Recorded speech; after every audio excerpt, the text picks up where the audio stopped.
প্রচন্ড গরম আর কাজের চাপে আজ মাথাটা বেশ ধরেছে। তাই সন্ধে নামতেই সিদ্ধান্ত নিলাম আজ কমল দাদুর গল্পের আসরে যাব। বেশ অনেকদিন হয়ে গেল কমল দাদুর গল্পের আসরে যাওয়া হয়ে ওঠেনি। ইন্টারনেটের কাজের চাপ এতটাই বেড়েছে যে এক মুহূর্ত নিঃশ্বাস নেওয়ার সময় নেই। সারাদিন কাজ করতে আর ভালো লাগছে না।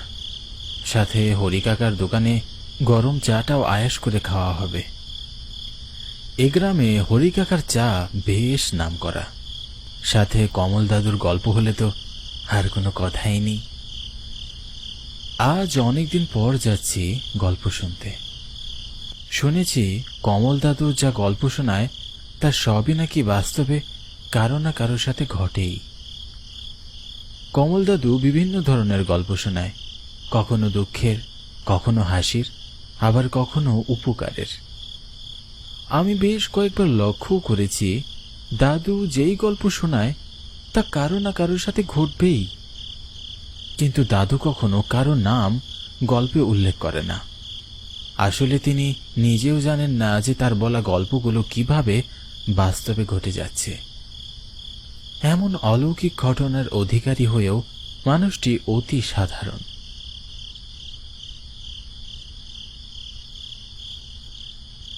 বাহ, আজ সকলেই আছে দেখছি।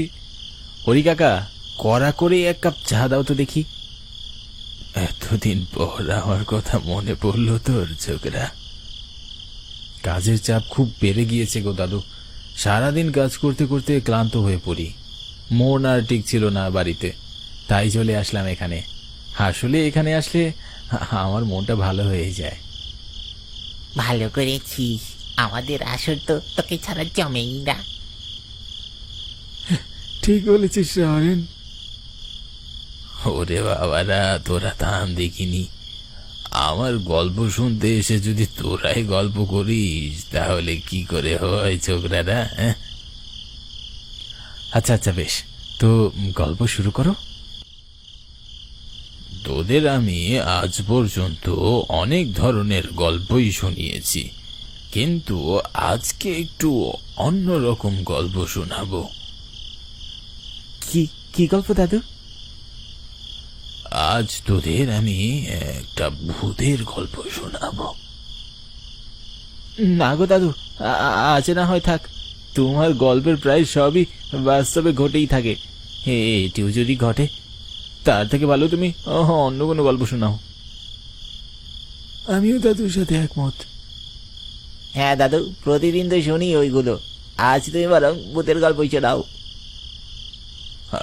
ঠিক আছে, তাহলে শোন। সেদিন রাত বাজে 9:30 বা 10টার কাছাকাছি। সেদিন ছিল অমাবস্যার রাত। চারিদিকে নিষ্কালি অন্ধকার, তার মধ্যে আবার আকাশ কালো মেঘে ঢেকে আছে। কখন জানি বৃষ্টি নামবে এমন একটা ভাব। একজন লোক একটি গ্রামের পথ ধরে বাড়ি ফিরছিল।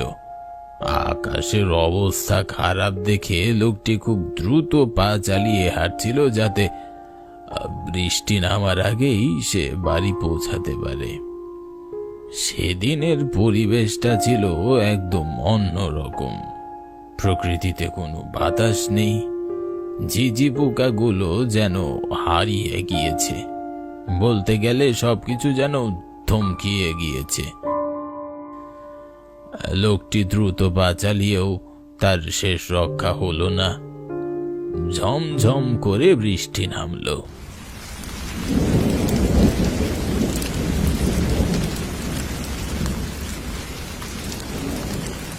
লোকটির বাড়ি ফেরার পথেই পড়তো মস্ত বড় একটি বট গাছ। বৃষ্টির প্রকোপ অনেক বেশি হওয়ায় সে মনে মনে ভাবল বট গাছের নিচে গিয়ে আশ্রয় নিবে। তারপরে খানিকটা সময় পার করিয়ে বৃষ্টির প্রকোপটা কিছুটা কমলে আবারও বাড়ির পথে রওনা হবে। যেমন ভাবনা তেমন কাজ। রাস্তার পাশের মস্ত বড় গাছটির নিচে দাঁড়িয়ে পড়ল লোকটি। আর অপেক্ষা করতে লাগলো বৃষ্টি থামার, কিন্তু বৃষ্টি যেন কিছুতেই থামছিল না।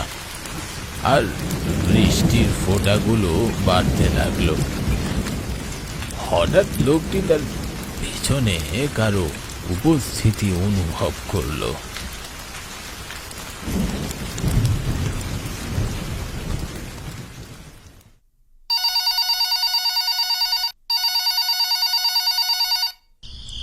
হ্যাঁ মা, বলো। বাবা সুভাষ, তুই তাড়াতাড়ি একটু বাড়িতে আয় বাবা, অনেকটা রাত হয়েছে। আমার শরীরটা কেন জানি ভীষণ খারাপ করছে। ঠিক আছে, আমি এক্ষুনি আসছি। দাদু, আজ আর তোমার গল্প শোনা হলো না। কাল এসে শুনবো অবশ্যই। এখন বাড়ি যেতে হবে। আচ্ছা বেশ, বাড়ি যেতে চাইলে দ্রুত যা। আকাশের অবস্থা তেমন একটা ভালো নয়, দেখে মনে হচ্ছে বৃষ্টি নামতে পারে। আমিও সেটাই ভাবছি। ঠিক আছে, তাহলে সবাই থাকো, আমি আসছি। কাল দেখা হবে।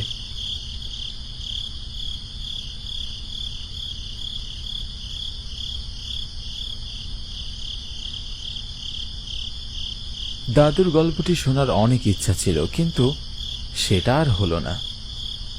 সকলকে বিদায় জানিয়ে বাড়ির পথে হাঁটতে লাগলাম। হরিকাকার দোকান থেকে আমাদের বাড়ি প্রায় 1-1.5 কিলো হবে। রাতের বেলা এ পথে কোনো রিক্সা বা কোনো যানবাহন পাওয়া যায় না, তাই হেঁটেই বাড়ি ফিরতে হবে।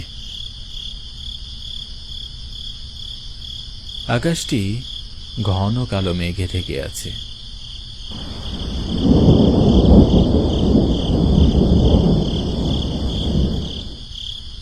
মাঝে মধ্যে বিদ্যুৎ চমকানোর ঝলকানির আলোয় চারিদিক আলোকিত হয়ে উঠছে। আবার খানিক বাদে সব ঘুটঘুটে অন্ধকার। হাতে একটি টর্চ নিয়ে পথ হাঁটছি। আকাশ এমন একটা অপ্রস্তুত অবস্থার মধ্যে ফেলবে তা ভাবতেও পারিনি। আচমকা ঝমঝমিয়ে বৃষ্টি আসতে শুরু হওয়ায় আমি মহা বিপদের মধ্যে পড়ে গেলাম। কি করব কিছুই বুঝে উঠতে পারছিলাম না। রাস্তার পাশেই ছিল মস্ত বড় বটগাছ।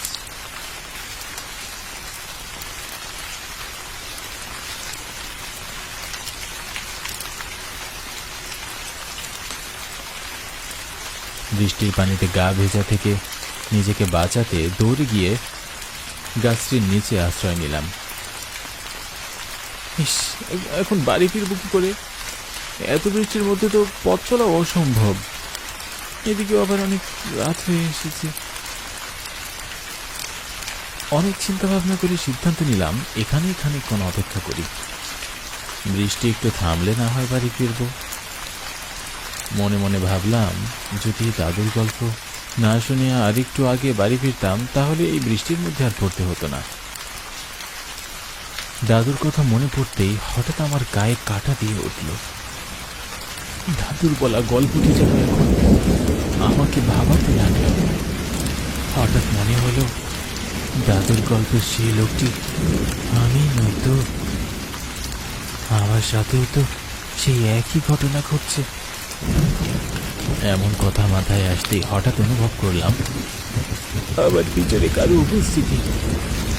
আমি ভয়ে পিছনে ফিরে দেখলাম পিছনে কেউ নেই। চারিদিকে তাকিয়ে আবারও বৃষ্টি থামার অপেক্ষা করতে লাগলাম। খানিকক্ষণ বাদে আবারও কারো উপস্থিতি অনুভব করলাম। পিছনে তাকিয়ে দেখি আবারও পিছনে কেউ নেই। এবার নিজের ভিতরে কেমন একটা ভয় করতে শুরু করলো। মনে মনে ভাবলাম বৃষ্টির মধ্যেই বাড়ি চলে যাব, কিন্তু ঠিক তখনই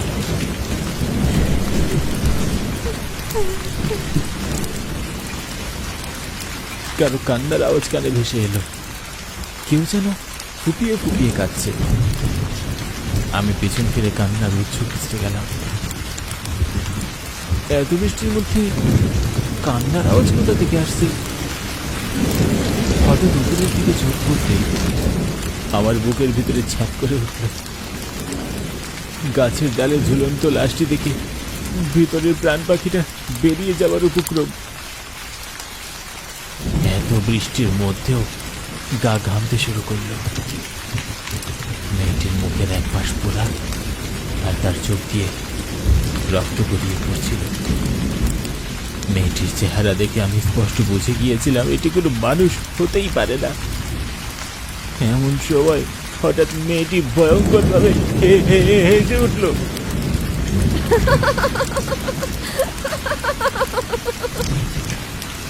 মেয়েটির এমন হাসি দেখে আমি আর নিজেকে ধরে রাখতে পারলাম না, সেখানেই জ্ঞান হারিয়ে মাটিতে পড়ে গেলাম।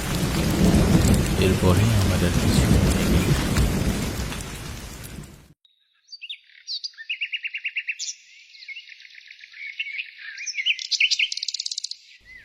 পরের দিন জ্ঞান ফেরার পরে আমি নিজেকে আমার ঘরে পাই। গ্রামের কিছু লোক আমাকে অজ্ঞান অবস্থায় রাস্তায় পেয়েছিল। পরের দিন আমার বন্ধুর কাছ থেকে জানতে পারি আমার সাথে ঘটা ঘটনাটির সাথে কমল দাদুর বলা ঘটনার সব মিল রয়েছে। জানি না কমল দাদুর ভিতরে এমন কি আছে যে তার বলা ঘটনাগুলো সত্যি হয়ে যায়।